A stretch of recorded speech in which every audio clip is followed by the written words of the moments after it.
All right, here with the two Wolverines that we have been following since this whole thing started. I say Wolverine, you guys start smiling instantly. Yeah. First of all, the high that you've been riding since bronze, how you doing now? It's still there. I mean, I'm waiting for it to settle, but It probably never will. Maybe not. That'd be pretty amazing. Yeah, every time, like, you wake up early sometimes, and usually you fall back asleep, but then here you wake up early and your mind just starts thinking about all the medals and stuff. And yeah. Well, have you just slept with it in bed? Are you just cuddling your medal? Yeah. I'm clutching it every moment. I'm keeping it in my pocket, in my backpack. I'm walking around with it, trying to put it on as many people as possible, and it's heavy. It's heavy. Mm-hmm. Speaking of putting it on people, you talked about putting it on your family.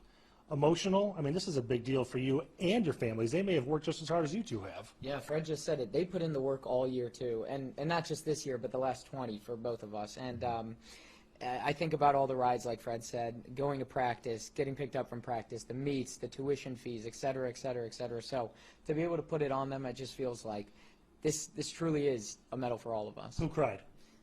Definitely me. Definitely me. I'm the emotional one. Yeah. Let's talk about Blue. What has training been like at U of M to get you guys to this point? It's definitely been very intense, but of course both of us are in the same gym training together for this big event.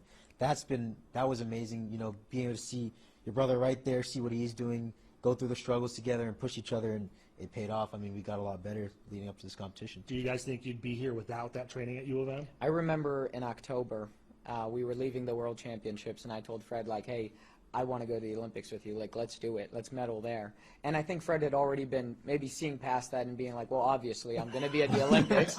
But for me, it was a huge motivator. And seeing him in the gym, he's the one that I always go.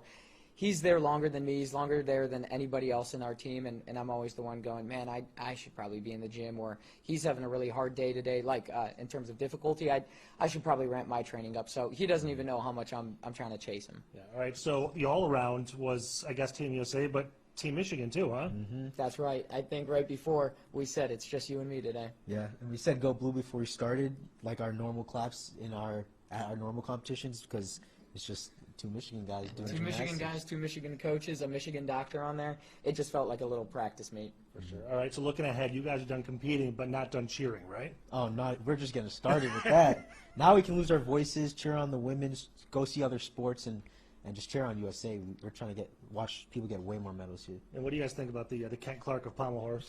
You know, even though he is a Penn State guy and a rival in the Big Ten, no, we love him. It was awesome to have him go in 18th.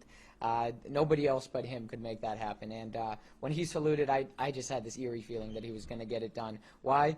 Because he's just Clark Kent. He's Superman. All right, say something to everybody back in Detroit.